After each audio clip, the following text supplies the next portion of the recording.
खड़ा हो जाइए सर, खड़े चेहरा नहीं आ रहा है। धन्यवाद देता हूँ कि आप लोगों ने लगातार घटना के बारे में समय समय पर जानकारियां दी। देवरिया कांड शासन प्रशासन और न्याय के लिहाज से बहुत ही महत्वपूर्ण है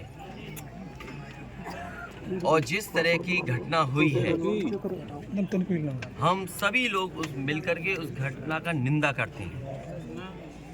ऐसी दर्दनाक घटना उत्तर प्रदेश में देखने को नहीं मिली।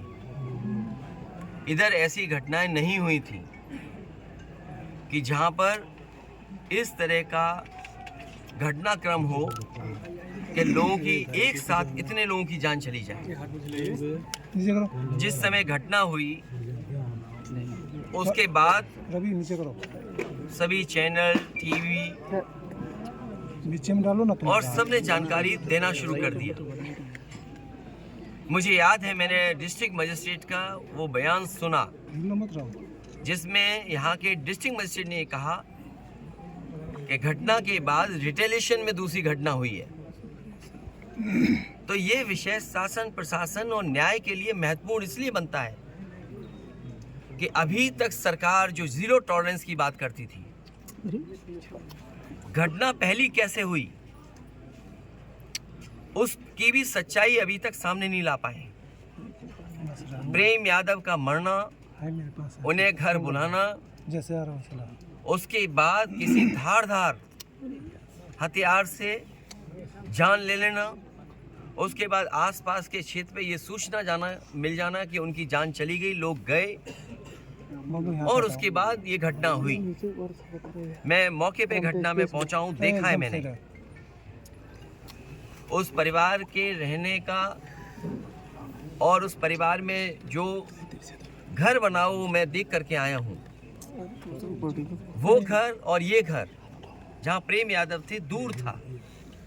आखिरकार किन परिस्थितियों में वहां जाना पड़ा उन्हें, क्या वजह थी कि सुबह ही सुबह वो मौके पे चले गए। अगर किसी की नियत मंशा ये थी कि उसे हमला करना है या उसकी नियत और मंशा ये होती कि उस पर हमला होगा तो वो तैयारी से जाता किसी भरोसे के साथ और अपनी मोटरसाइकिल से यहाँ से वहाँ प्रेम यादव पहुँचे। उसके बाद उनकी जान ले ली गई। मैं यही कहना चाहता हूँ इस मौके पर, मुख्यमंत्री जी का गृह जनपद है, मंडल मत बोलिए क्योंकि दूसरा जिला बगल का जिला भी घर मानते हैं। देवरिया, गोरखपुर, कुशीनगर, महाराजगंज वो अपने आप को दावा करते हैं कि वो घर है उनका और जनता ने वोट भी दिया उन्हें। लेकिन जीरो टॉलरेंस वाले लोग इस तरह की भेदभाव फैलाएंगे, इस तरह की घटना होने देंगे और फिर उसका राजनीतिक लाभ लेना चाहेंगे आप। ये जितनी भी तस्वीरें आई हैं जो बीजेपी के नेताओं की आई हैं, तस्वीरें मैंने देखी हैं और लोगों ने चर्चा की उन तस्वीरों को देख करके, बीजेपी के लोग घटना से राजनीतिक लाभ लेना चाहते हैं। मैं उन्हीं बीजेपी के नेताओं से पूछना चाहता हूं कि जिस समय विकास दुबे उसकी गाड़ी पलटा करके इनकाउंटर किया था तो क्या उसके परिवार के लोगों से आपने गले लगाया था, गले मिलने गए थे आप? और याद कीजिए वो जगह कानपुर देहात की जहां एक पिता के सामने उसकी पत्नी और उसकी बेटी की जान ले ली बुलडोजर ने आग लगा करके। क्या ये बीजेपी के लोग उनके परिवार के लोगों से गला मिलाए लगे थे जाकर के? और मुझे याद है जब उसका परिवार का बेटा डीएम आवास में धरना दे रहा था ठंड में, उसके पूरे कपड़े उतरवा करके पुलिस ने पीटा था, उसको मारा था। को मैं मानता हूँ डीएम ने जो बात कही कि रिटेलिएशन में वो घटना हुई और उस समय किसके मन में किसके दिमाग में क्या था, किस वजह से अंधकार छा गया और फिर उस घटना की वजह से घटना हुई है। और घटना वो भी गलत है, घटना ये भी गलत है। अगर ये सवाल आप पूछते हो मासूमों के लिए, मासूमों की कभी जान नहीं जाती अगर प्रेम यादव की जान न गई होती तो। सरकारी जमीनों पर कब्जे आप ही के नहीं जाती तो किसी मासूम किसी की जान नहीं जाती। आखिरकार सरकार क्यों इस बात को छिपाना चाहती है कि प्रेम यादव को बुला करके मारा और किसने मारा, धारदार से कैसे मारा। और यही नहीं, आप बताइए सुल्तानपुर में क्या एक ब्राह्मण डॉक्टर को ड्रिल से नहीं मार दिया? ड्रिल से, क्या ड्रिल से नहीं मारा? क्या उनके परिवार के बच्चों को आपने गले लगाया? क्या उनके परिवार के सदस्य अस्पताल मिलने गए? क्या आपने सोशल मीडिया के लिए वो तस्वीरें खिंचवाई कि उनसे गले मिलते हुए तस्वीर खिंचा लें? मैं जानता हूँ दुख किसी के जाने का, किसी के खोने का। आज हम जरूर इस परिवार के साथ हैं या और लोग हैं, लेकिन जब वो अकेले बैठेंगे, कभी याद आएगी उनके परिवार के सदस्य की, तो उन पर क्या गुजरेगी सोचिए आप।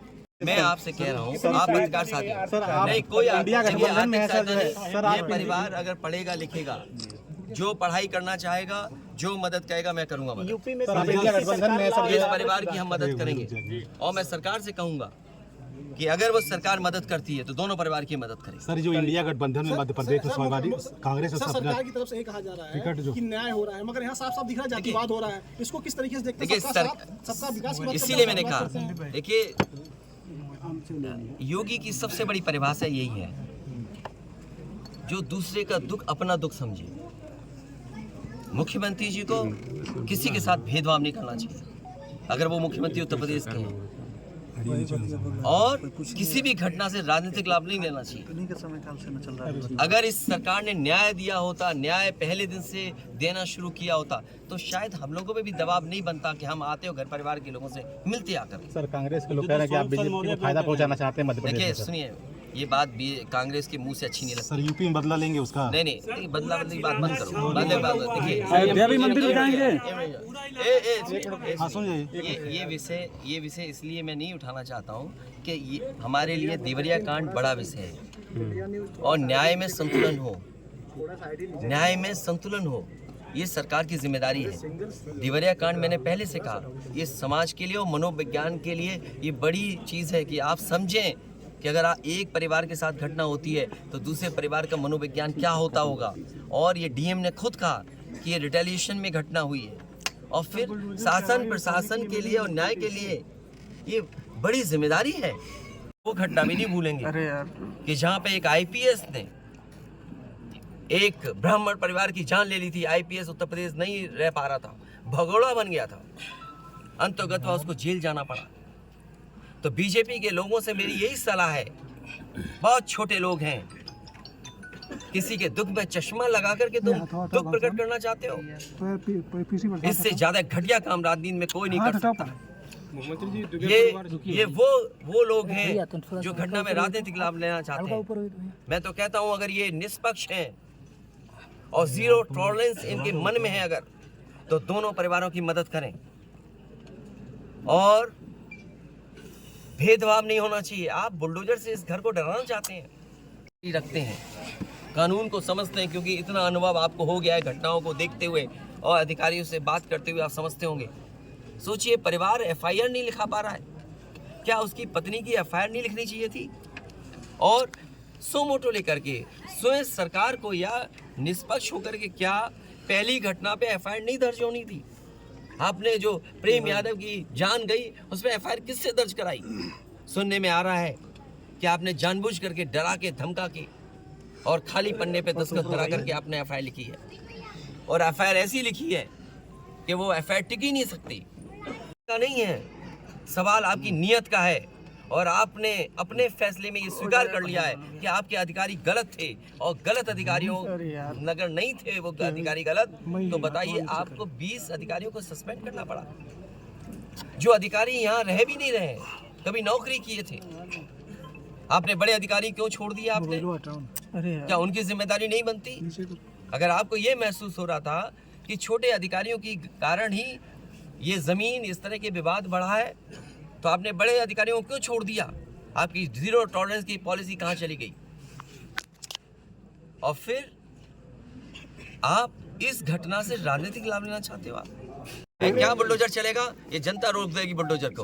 सरकारी जमीनों पर कब्जे, सवाल ये नहीं है, सवाल ये नहीं है। एक मिनट,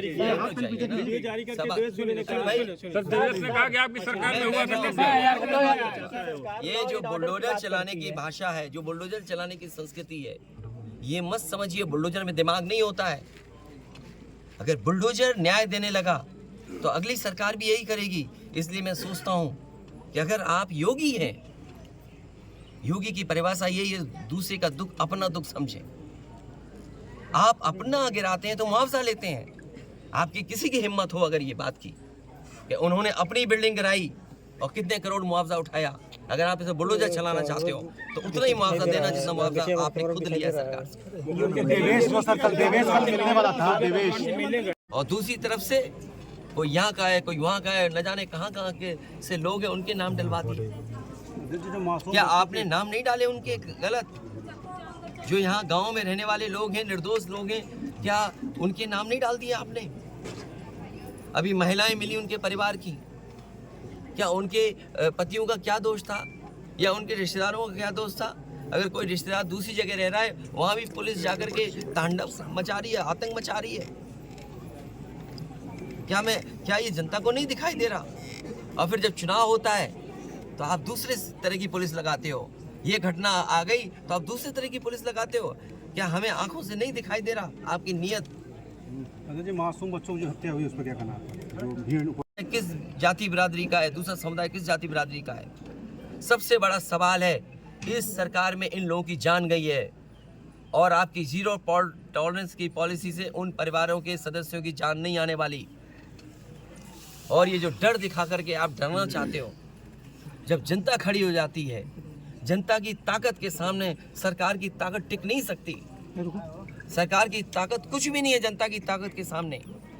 आज इस परिवार के और सदस्यों पे आप अन्याय कर रहे हैं। FIR लिखने का तरीका क्या उंगली नहीं उठाता? और मैं तो पत्रकार साथियों से कहूँगा, सर अजय ये बताइए, गाड़ी उठा ले गए, ये परिवार चाहता था कि हमें चाय पिला दे, हम इसके घर आए। आप बताइए, चीनी चाय की पत्ती से लेकर कोई सामान नहीं ला सकते, पानी नहीं ला सकते। अरे किस बात के लिए सुरक्षा है? सुरक्षा तो इस बात की, इनकी जान की सुरक्षा होनी है। अगर इनको कोई ज़रूरत है तो सुरक्षित होकर के जाएं बाजार और सुरक्षित होकर के बाजार से लौट के आ जाएं। ये इसका मतलब सुरक्षा है। सुरक्षा का मतलब ये थोड़ी कि घर को, परिवार को कैद कर दो, गाड़ी उठा ले जाओ, यहाँ से सामान ले जाओ। कोई बात नहीं। देखिए, मेरी जिम्मेदारी ये है, देखिए मैं जानता हूँ और ये बात आप भी जानते हो। और जब मैं पहुंचा हूं तो मैंने वो बाइट भी सुनी है, एक चैनल के माध्यम से कुछ खबर आई, हालांकि मैं सिग्नल या उसके नेटवर्क ना आने की वजह से मैं नहीं सुन पाया। जो बात मुझे समझ में आई कि वो परिवार नहीं मिलना चाहता। ये उसकी भावना है और उसको उसकी बेटे की भावना नहीं हो सकता हो। कुछ ऐसे नेता हैं जो उसको समझा रहे होंगे कि तुम मत मिलना, तुम उनको नीचा दिखा दो, अपमानित कर दो। सवाल ये नहीं, हम किसी के भी दुख में शामिल होने आए हैं। इसीलिए मैंने कहा, आपने जब बुलडोजर से किसी की माँ और बेटी को जला दिया गया और बुलडोजर चल गया, आप उस परिवार के उस बेटे से मिलने नहीं गए। उस बेटे को इस सरकार ने ठंड में नंगा किया था। अरे हम तो कहते हैं उस बेटे से तुम क्यों नहीं गला मिलते हो जाकर के? क्यों नहीं मिलती जाके सरकार? मैं आर्थिक सहयोग इस परिवार की भी, और अगर वो परिवार कहेगा तो मैं उस परिवार की भी मदद करूंगा। जमीन का विवाद आपके समय काल से ही चला आ रहा है। और जो अगर आप साथ लड़ते चुनाव तो फायदा होता दोनों लोगों को, कांग्रेस और अरे भाई, कांग्रेस ने मध्य प्रदेश में। पत्रकार भाइयों, उन्हें ऐसे सवाल मत पूछो जिनका जवाब हमें भी देना पड़े। और जो बात आप कह रहे हो ना कांग्रेस की और सरकार की और जाने क्या क्या, किस नेता ने कहा? किस नेता ने कहा? कांग्रेस में किस नेता ने कहा है? सर कांग्रेस के, किस नेता ने कहा? कांग्रेस के, एक मिनट जाइए, किस नेता ने कहा? नाम बताओ ना सर। नेताओं ने कहा, अरे नेता को एक नाम बताओगे? नेता किसने कहा? हम बता रहे हैं। कमलनाथ ने कहा। क्या कहा है उन्होंने? कि मतलब हम भी चाहते थे, अखिलेश भी चाहते थे कि भाजपा को हराया जाए, उनको मजबूत जो है हराया जाए। लेकिन आप अगर कमलनाथ जी ने ये कहा है तो कमलनाथ जी पूरी बात कहें। और जब बीजेपी को हराना है तो चाहे वो कांग्रेस हो चाहे समाजवादी पार्टी, उसको झूठ नहीं बोलना चाहिए। मतलब वहाँ पे सर सूची जारी कर दिया। देखिए ऐसा है, राम मंदिर जाएंगे। अरे भाई, वो हम सुने नहीं थे क्या कहा था? हम भी अपने मंदिर बना रहे हैं, हमारे मंदिर में भी आना। तो सर जो हमसे सवाल पूछ रहा है, नाम बता दे देना। अगर उसमें आप बुलाए जाओगे तो आपको बुलाएं ना बुलाएं वो लोग, मैं आपको अपने मंदिर बुलाऊंगा। हाँ तो सर ये वाला जो बात था, क्या मामूली बात है? आज तक पता नहीं है कि घटना कैसे हुई। पहली, प्रेम यादव को किसने बुलाया? प्रेम यादव वहाँ कैसे पहुँच गए मोटरसाइकिल से? उन्होंने कभी जमीन ली, उनका भाई बेच रहा है। अब परिवार की बातें क्या मैं बोलूँगा जो मैं जानता हूँ या आप जो जानते हैं? जो आप जानते हैं विवाद आपके ही शासनकाल से चला आ रहा है। अगर जमीन बेच रहा है, मुख्यमंत्री जी, एक भाई ने बेच दी जमीन, इन बातों को मैं कहूँ क्या वो परिवार अपने भाइयों के साथ कैसा व्यवहार करता था, ये बातें मैं कहूँगा क्या? ये सब आप जानते हो, इसलिए मैं आपसे भी उम्मीद करता हूँ लोकतंत्र तभी मजबूत होगा जब न्याय मिलेगा, और न्याय की भावना होती सरकार की तो खेतों में इतना कार्यकर्ता नेता नहीं दिखाई देता। नेटवर्क भी बीजेपी का होगा। इस परिवार की मदद कराइए।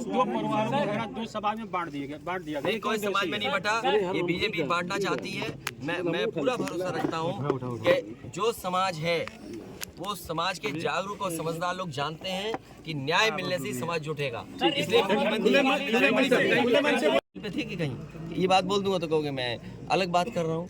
आप मुझे बताओ, इंडिया गठबंधन में जो बातें हुई, क्या मैंने कभी कहा जो बात पटना में हुई होगी, जो बात बेंगलोर में हुई होगी, जो बात मुंबई में हुई होगी, तो क्या बातें हुई होंगी? हम सब बीजेपी को हराना चाहते हैं, और बीजेपी को इसलिए नहीं हराना चाहते हैं कि बीजेपी देश बर्बाद कर रही है। वोट नहीं डाल पाएंगे आप। आज तो आप